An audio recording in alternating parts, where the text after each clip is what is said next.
सुप्रभात बच्चों। गांव देहात स्टडी सेंटर में आप सब लोग का स्वागत है।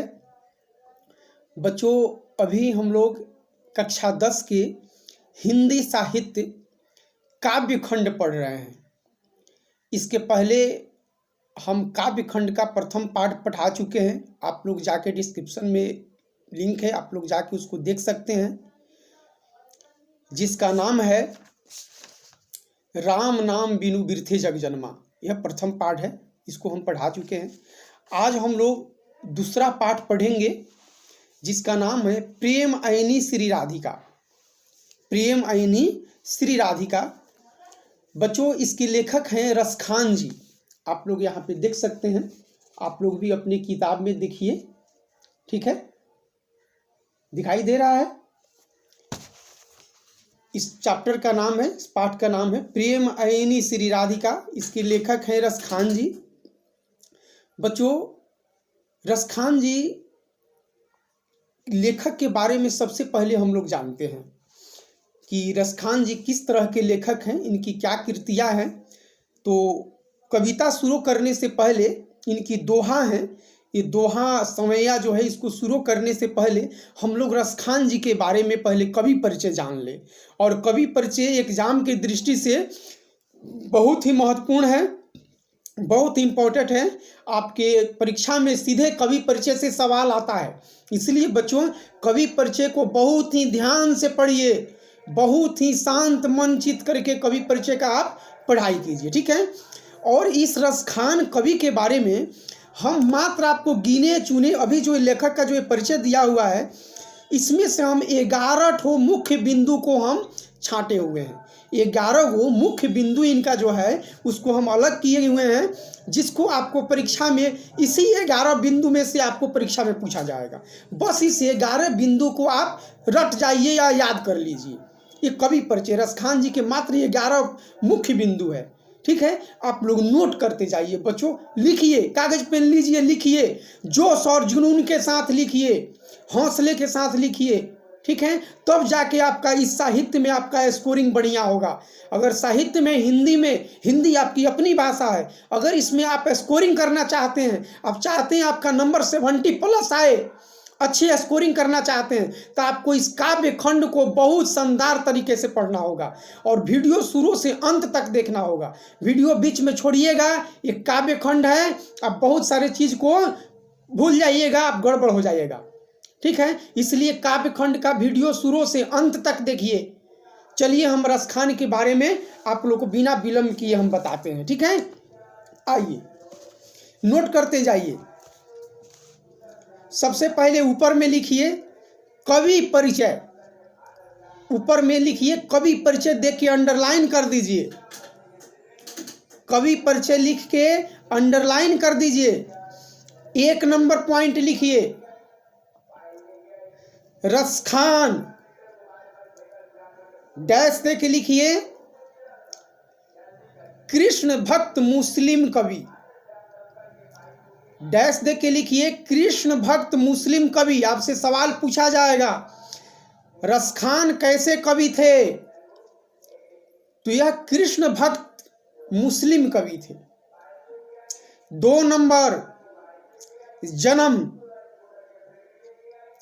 2 नंबर में जन्म 1548 ईस्वी उत्तर प्रदेश के हरदोई जिले के पिहानी ग्राम में। उत्तर प्रदेश के हरदोई जिले के पिहानी ग्राम में 1548 ईस्वी में इनका जन्म हुआ था रसखान जी का। 3 नंबर प्रेम वाटिका नामक ग्रंथ से यह जानकारी मिलती है कि इनका जन्म दिल्ली के एक पठान राजवंश में हुआ था। प्रेम वाटिका एक ग्रंथ है इनका लिखा हुआ, जिससे यह जानकारी मिलती है कि रसखान का जन्म दिल्ली के एक पठान राजवंश में हुआ था। 4 नंबर इनका रचना काल, जो ये रचनाएं रचते थे, उस समय कौन से राजा, कौन से सम्राट का शासन काल था। आपसे पूछा जाएगा कि रसखान के रचनाओं के समय किस सम्राट का शासनकाल था? आपका जवाब होगा जहांगीर। रचनाकाल लिख के डैश लेके लिखिए, जहांगीर का शासनकाल। जहांगीर का शासनकाल। इनके गुरु का नाम लिखिए,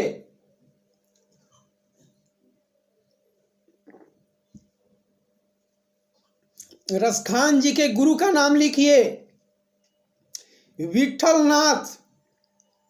रसखान जी के गुरु का नाम विठलनाथ। आपसे सवाल पूछा जाएगा, निम्न में रसखान के गुरु हैं, ऑप्शन आपका होगा, उस ऑप्शन में आपको विठलनाथ को टिक करना होगा। 6ठा नंबर पॉइंट लिखिए, इनकी रचनाएं, रसखान की रचनाएं लिखिए, रसखान की रचनाएं। क लिख के डैश लिख के लिखिए प्रेम वाटिका। फिर ख डैश दे के लिखिए सुजान रसखान। रसखान की 2 रचनाएं हैं, प्रथम का नाम है प्रेम वाटिका, दूसरे का नाम है सुजान रसखान। फिर लिखिए प्रेम वाटिका लिख के डैश दीजिए, प्रेम वाटिका लिख के डैश दीजिए। प्रेम वाटिका किससे संबंधित है? यह प्रेम वाटिका जो ग्रंथ रसखान ने लिखा है, ये किससे संबंधित है? तो प्रेम वाटिका लिख के डैश दीजिए, लिखिए प्रेम निरूपण संबंधी रचनाएं हैं। प्रेम निरूपण संबंधी रचनाएं हैं। प्रेम निरूपण का मतलब क्या होता है? ये अपनी रचनाओं के माध्यम से प्रेम को कैसे निरूपित किया जाता है, इसके बारे में बताते हैं। अपनी रचनाओं के माध्यम से प्रेम को कैसे निरूपित किया जाता है, इसके बारे में बताते हैं। फिर नीचे से लिखिए सुजान रसखान, फिर डैश दीजिए, सुजान रसखान डैश दीजिए।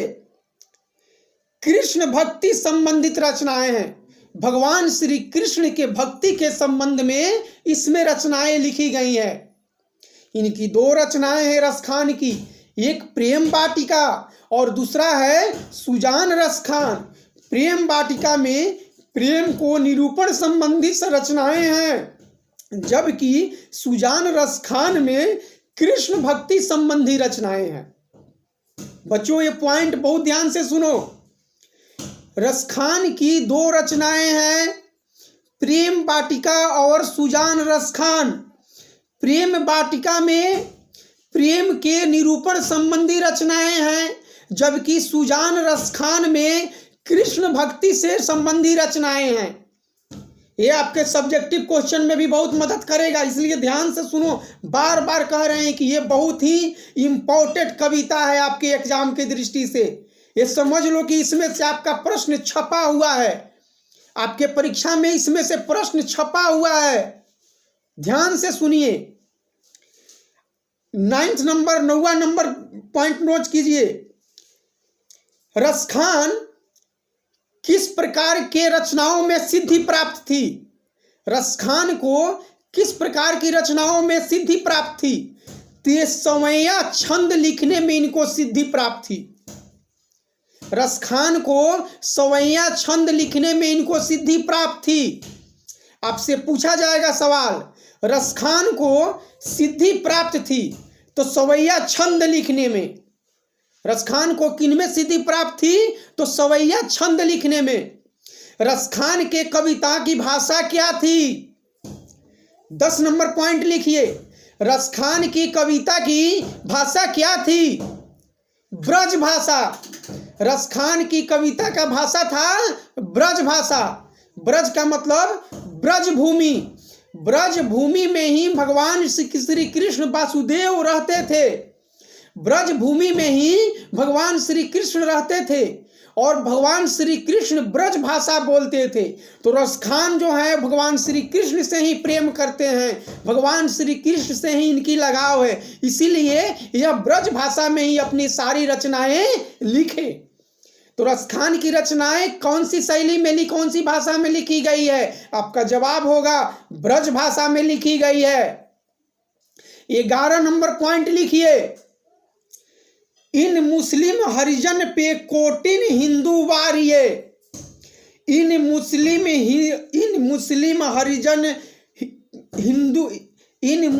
हरिजन पे कोटि हिंदू बारिये। फिर से सुनिए, इन हिंदू मुसलमान हरिजन पे कोटिन हिंदू बारिये। यह कथन किसका है? यह कथन भारतेंदु हरिश्चंद्र का है। यह कथन भारतेंदु हरिश्चंद्र का है।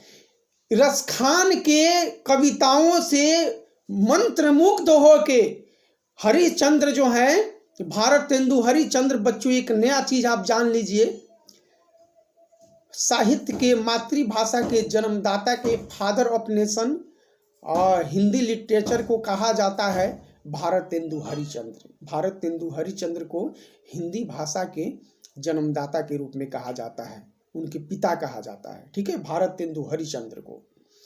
तो भारतेंदु हरिश्चंद्र जब रसखान के दोहे संवैये जब देखे, कृष्ण भगवान से भक्ति और प्रेम जब देखे, तो इन्होंने लिख दिया कि इन मुसलमान हरिजन पे कोटिन हिंदू बारिये। ये मुसलमान हैं, ये रसखान एक मुस्लिम संप्रदाय से आते हैं, इस्लाम धर्म से आते हैं, लेकिन भगवान श्री कृष्ण से बहुत प्रेम करते हैं, बहुत ही ज़्यादा इनका लगाव है।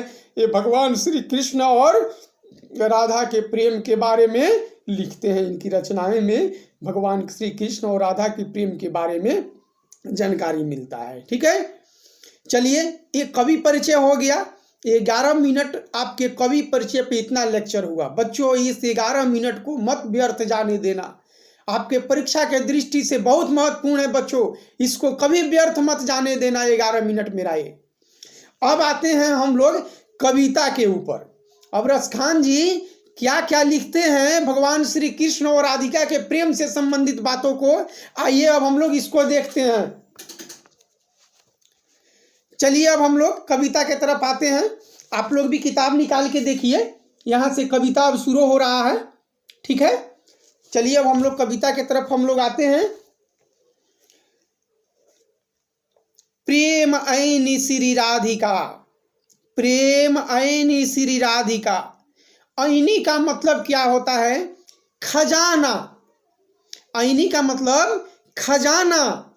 लिख रहे हैं रसखान जी कि प्रेम ऐनी श्री राधिका, प्रेम बरन नंद नंद। एक एक लाइन का भावार्थ समझाएंगे बच्चों, वीडियो में सिर्फ बने रहो तुम लोग। एक एक अर्थ का भावार्थ समझाएंगे। ये पूरी समैया छंद जो है आपके दिमाग में बिल्कुल उतरेगा। अभी इसी समय हम रटा देंगे इस सवैया छंद को आप लोगों को। बहुत ज़्यादा इसको भारी नहीं मानिए, ये मातृभाषा है बच्चों, ये हम लोग का अपना मातृभाषा है। उतनी भारी अंग्रेजी पोयम जो था उसको हम समझा दिए आप लोगों को, सब चीज़ रटा दिए। ये कौन सी बड़ी चीज़, ये तो अपनी भाषा है, ये मेरी मातृभाषा है। शुरू से अंत तक वीडियो में बने रहिए और सुनते जाइए, बिल्कुल इसी वीडियो में रटा देंगे आप लोगों को। प्रेम ऐनी श्री राधिका, प्रेम बरन नंद नंद। कह रहे हैं रसखान जी कि प्रेम ऐनी श्री राधिका, एक तरफ जहां राधिका प्रेम की खजाना है, एक तरफ राधिका प्रेम की खजाना है, तो दूसरे तरफ प्रेम बरन नंद नंद। बरन का मतलब होता है रूप, बरन का मतलब होता है रूप, स्वरूप। तो नंद नंद, नंद नंद का मतलब हो गया श्री कृष्ण। नंद के नंद माने भगवान नंद बाबा जो थे उनके नंद। तो भगवान नंद बाबा के नंद कौन? वासुदेव श्री कृष्ण। तो प्रेम बरन नंद नंद, नंद के नंद भगवान श्री कृष्ण प्रेम स्वरूप हैं। नंद के नंद भगवान श्री कृष्ण का स्वरूप कैसा है? तो प्रेम का रूप है, प्रेम स्वरूप है। और राधिका कैसी है? तो राधिका प्रेम की खजाना है। प्रेम ऐनी श्री राधिका, राधिका प्रेम की खजाना है, जबकि नंद के नंद श्री कृष्ण जो है वो प्रेम के स्वरूप है। क्लियर? पहला लाइन बिल्कुल क्लियर हो गया होगा बच्चों कि प्रेम ऐनी श्री राधिका, राधिका प्रेम की खजाना है, जबकि श्री कृष्ण प्रेम के स्वरूप है। क्लियर हो गया? बढ़ते हैं अगले लाइन पे। प्रेम वाटिका के दो माली मालिनी द्वंद, प्रेम वाटिका के दो माली मालिनी द्वंद। सुनिए ध्यान से, कह रहे हैं रसखान जी कि प्रेम वाटिका के दो, यह प्रेम रूपी वाटिका है। एक वाटिका का नाम क्या है? वाटिका का मतलब होता है फुलवारी। वाटिका का मतलब क्या होता है? फुलवारी। इस फुलवारी के नाम क्या है? तो यह फुलवारी का नाम प्रेम वाटिका है। इस प्रेम वाटिका फुलवारी में के दो माली मालिनी द्वंद, इसके दो माली मालिन है। अरे फुलवारी को कौन सेता है? माली। माली उस फूलों के क्यारियों को देख रेख करता है, पानी पटाता है, उसके डालियों को सीधा करता है, फूल को लोड़ता है, कचरे साफ करता है। माली मालिनी द्वंद। तो इस प्रेम वाटिका के दो माली हैं, माली मालिनी है। माली का मतलब हो गया श्री कृष्ण और मालिनी का मतलब हो गया राधिका। माली का मतलब हो गया श्री कृष्ण। यहाँ पे कवि बताना चाहते हैं, आपसे सवाल पूछा जाएगा कि प्रेम वाटिका के दो माली मालिनी द्वंद का भावार्थ स्पष्ट कीजिए। या कवि माली मालिनी किसको संबोधित करते हुए कह रहा है? रसखान जी माली मालिनी किसको संबोधित करते हुए कह रहे हैं? आपको जवाब लिखना होगा कि प्रेम वाटिका नामक एक फुलवारी है, एक फुलवारी है जिसका नाम है प्रेम वाटिका, जिसके एक माली और एक मालिनी है। तो माली का मतलब हो गया भगवान श्री कृष्ण और मालिनी का मतलब हो गया राधिका। यानी कि भगवान श्री कृष्ण और राधिका मिलके यह प्रेम वाटिका नामक फुलवारी को सींचते हैं। भगवान श्री कृष्ण और राधिका मिलके ये प्रेम वाटिका नामक फुलवारी को सींचते हैं, इसको देख रेख करते हैं। क्लियर हो गया? प्रेम वाटिका के दो, इस प्रेम वाटिका के दो माली मालिनी हैं जिसको इसको सींचते हैं। माली का नाम है श्री कृष्ण और मालिनी का नाम है राधिका। क्लियर हो गया बच्चों? अगले पंक्ति में बढ़े, यहां तक कोई दिक्कत नहीं। अगले पंक्ति की तरफ बढ़ते हैं। मोहन छवि रसखानी लाखी अब दृग अपने नाही। ध्यान से सुनिए बच्चों, मोहन छवि रसखानी लखी अब दृग अपने नाही, आचे आवत धनुष से छूटे सर से जाही। कह रहे हैं रसखान जी कि मोहन छवि रसखानी लाखी, जब से मोहन की छवि को देखे हैं। कह रहे हैं रसखान जी कि जब से मोहन, मोहन का मतलब भगवान श्री कृष्ण, मधुसूदन का मतलब भगवान श्री कृष्ण, नंद के नंद का मतलब भगवान श्री कृष्ण, देवकी नंद का मतलब भगवान श्री कृष्ण, वासुदेव नंदन का मतलब भगवान श्री कृष्ण। ये सब भावार्थ समझिए बच्चों, ये आगे बहुत आपको काम करेगा। इतने सारे जो विस्तृत जो हम लेक्चर दे रहे हैं, विवरण कर रहे हैं, इसका आगे जीवन में आपको बहुत काम करेगा ये चीज। तो मोहन छवि, मोहन भगवान कृष्ण की छवि, उनकी चेहरा, उनकी तस्वीर रसखाने लाखे, जब से यह नयन उनको देखा है, जब से रसखान जी मोहन की छवि को देखे हैं, अब दृग अपने नाही, अब अपने नजर भी अपने नहीं रहे, अपने आंख भी अपने नहीं रहे। जब से मोहन का छवि रसखान जी देखे हैं, तब से यह आंख भी उनके नहीं रहे। आंचे आवत धनुष से छूटे सर से जाही। अब भगवान श्री कृष्ण का मनमोहक मोहनी मूर्त जब से रसखान जी देखे हैं अपने आंखों से, तब से इनकी आंखें भी इनकी नहीं रही। ये भगवान श्री कृष्ण से इतने प्रेम करते हैं, इतने उनसे स्नेह लगाव है कि अब इनकी आंखें भी उनसे नहीं रही। ये आंखों पे ऐसे ऐसे क्षण भर के लिए उनका तस्वीर आता है और क्षण भर के लिए तस्वीर आंखों से ओझल हो जाता है, जैसे तीर पे धनुष आता और जाता है। वही कह रहे हैं कि आंचे आवत धनुष से छूटे सर से जाही, जैसे धनुष से तीर छूटता है उसी प्रकार से भगवान मोहन का तस्वीर मेरे आंखों से आता है और फिर ओझल हो जाता है, फिर आता है और फिर ओझल हो जाता है। इस प्रकार मेरे आंखों में अब मोहन का तस्वीर आते जाते रहता है। जब से हम मोहन का तस्वीर हम देखे हैं, मोहन छवि रसखानी, जब से रसखान जी मोहन के भगवान श्री कृष्ण के तस्वीर को देखे हैं, तब से उन्हीं का तस्वीर उनके चेहरों पे आता और जाता रहता है। क्लियर? बड़े अगले पंक्ति में चलिए।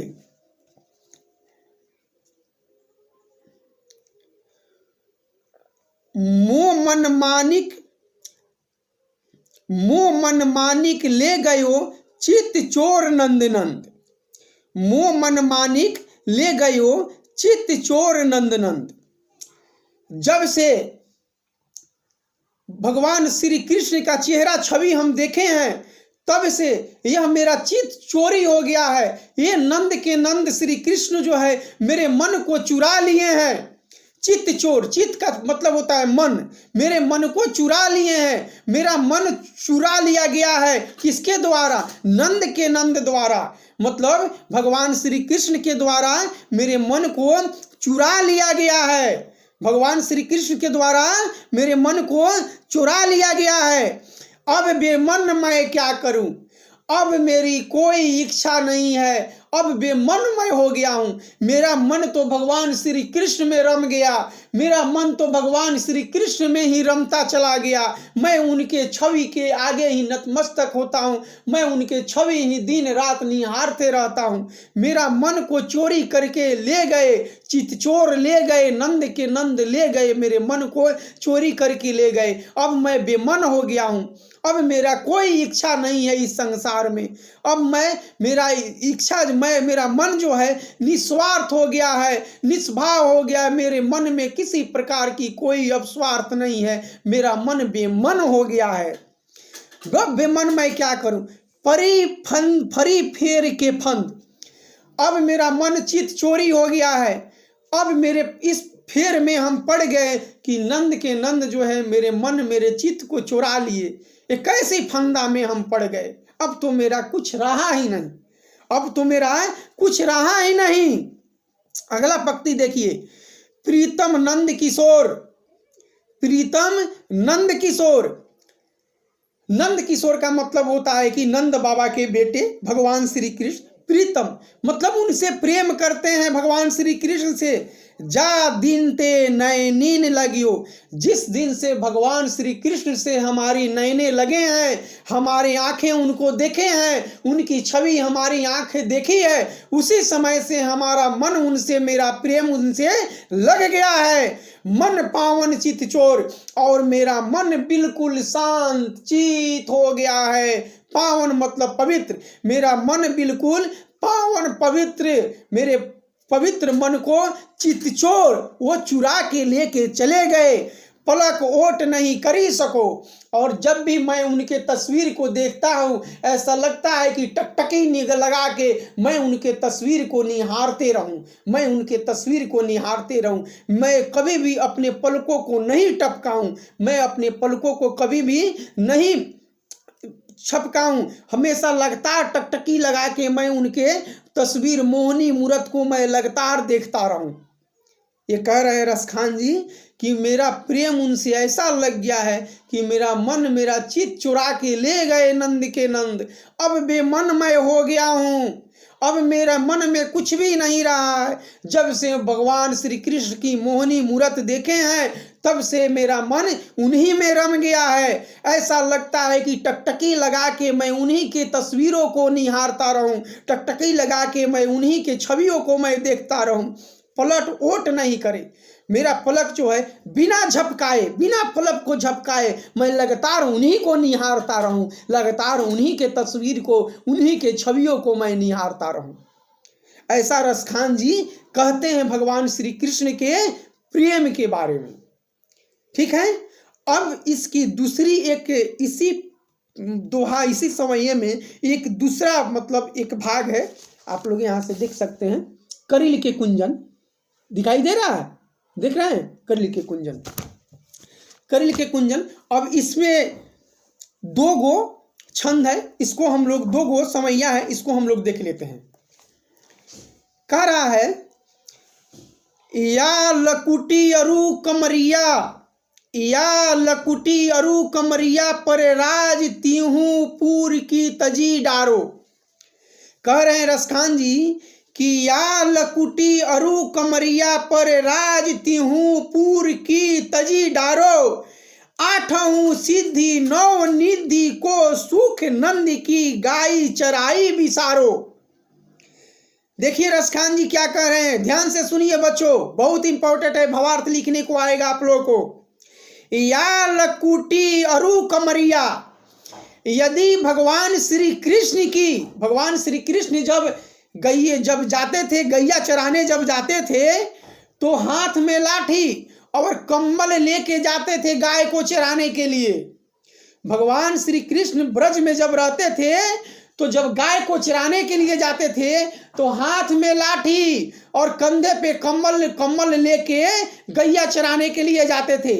तो उसी के बारे में कह रहे हैं रसखान कि या लकुटी अरु कमरिया पर राज तीहूं पूर की तजी डारो। यदि भगवान श्री कृष्ण की लाठी और कमरिया मुझे मिल जाए, यदि भगवान श्री कृष्ण की लाठी और कमरिया मुझे मिल जाए, पर राज तीहूं पूर की तजी डारो, तो तीनों लोकों का राज भी अगर मुझे मिले, तो मैं इस तीनों लोकों के राज को मैं त्याग दूंगा, मैं इस तीनों लोकों के राज को मैं छोड़ दूंगा। कब छोड़ दूंगा? जब मुझे भगवान श्री कृष्ण की लाठी और कमरिया मिल जाए।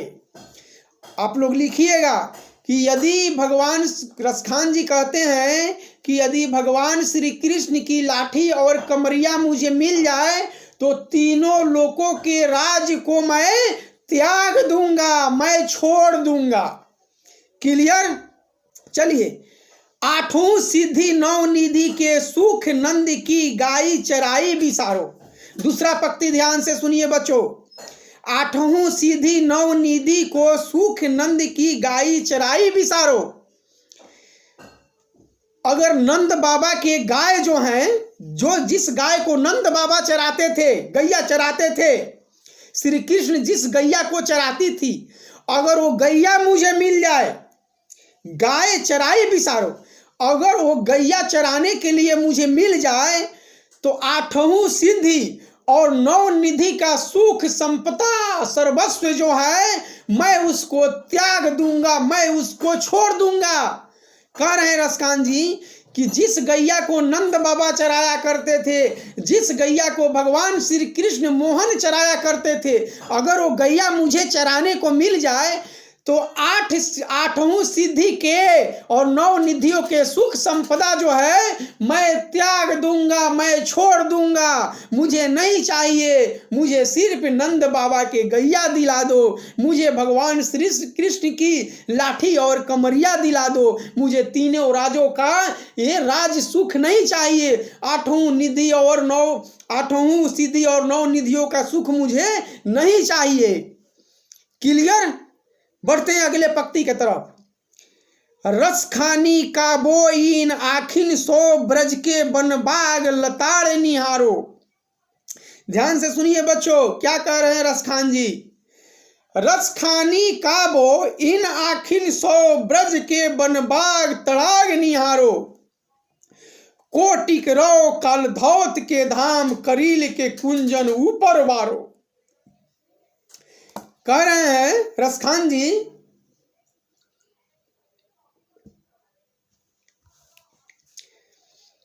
रसखानी काबो इन आँखों से ब्रज के बनबाग तड़ाग निहारो। जब रसखान जी इस ब्रज भूमि में जा रहे हैं और ब्रज भूमि में जब यह चीजों को निहारो, निहार का मतलब देखना, जब ब्रज भूमि के खूबसूरती को, जब वहां के सुंदरता को, प्राकृतिक सौंदर्य को देखते हैं, जिस ब्रज भूमि में भगवान श्री कृष्ण गैया चराते थे, गाय को चराते थे, नंद बाबा थे, नंद बाबा के गैया को भगवान श्री कृष्ण ब्रज भूमि में, जहाँ पे ब्रज में जब भगवान श्री कृष्ण गैया को चराते थे, उस ब्रज भूमि के खूबसूरती को जब रसखान जी देखते हैं, लताओं से घिरा ये सुंदर सुंदर फुलवारियों, सुंदर सुंदर झरनों, नदियों, तालाबों और लताओं से घिरा हुआ, हरे भरे बाग बगीचों से घिरा हुआ जब इस फुलवारी को देखते हैं, आखिर सो ब्रज के बनबाग नगाड़ निहारो, जब इस लताओं को, जब इस फुलवारियों को रसखान जी आंखों से देखते हैं तो ऐसा लगता है कि कोटिक रो काल धौत के धाम। उनको ऐसा लगता है कि अरे ये तो इतनी ब्रज की भूमि खूबसूरत है, यहाँ पे इतनी प्राकृतिक सौंदर्यता है जहाँ पे श्री कृष्ण भगवान रह रहे हैं कि करोड़ों का महल का सुख वैभव भी इसके सामने नीच प्रतीत होती है। इस ब्रज भूमि के सुंदरता के सामने करोड़ों का महल भी फीका प्रतीत होता है, करोड़ों का महल भी तुच्छ प्रतीत होता है। ऐसा रसखान जी कह रहे हैं अपने इस रचना के माध्यम से कि रसखानी कबो इन आखिन सो ब्रज के बनबाग तड़ाग निहारो, कोटिक रो कलघोत, कोटिक का मतलब होता है करोड़ों, कोटिक रो कलघोत के धाम, कीरल के कुंजन ऊपर बारो। अगर जब रसखान जी ब्रज भूमि के सुंदरता को, लताओं के सुंदरता को जब देखते हैं तो उनको लगता है कि एक करोड़ों का महल जो है, एक करोड़ों का महल भी बेकार है, करोड़ों का महल। तो इस प्रकार रसखान जी कह रहे हैं कि ब्रज भूमि के सुंदरता के आगे जो है ये करोड़ों का महल भी है वो फीका है। और करील के कुंजन, करील के कुंजन का मतलब होता है लताओं से निर्मित, प्राकृतिक सौंदर्य से सुशोभित कुंजन ऊपर बारो। अगर यह ब्रज की भूमि जो अगर मुझे मिल जाए तो इसके ऊपर मैं पूरा जीवन न्यौछावर कर दूं, मैं ऐसा ही जगह पे मैं अपनी वास करूं, ऐसा ही जगह पे अपनी रहने की इच्छा बता रहे हैं रसखान जी। जिस प्रकार की इच्छा में भगवान श्री कृष्ण जो है, जिस प्रकार की यह प्राकृतिक सौंदर्य में भगवान श्री कृष्ण रहे हुए हैं, इसी प्रकार की जगह में मैं भी रहूं, ये करील के कुंजन में मैं भी अपनी वास करूं।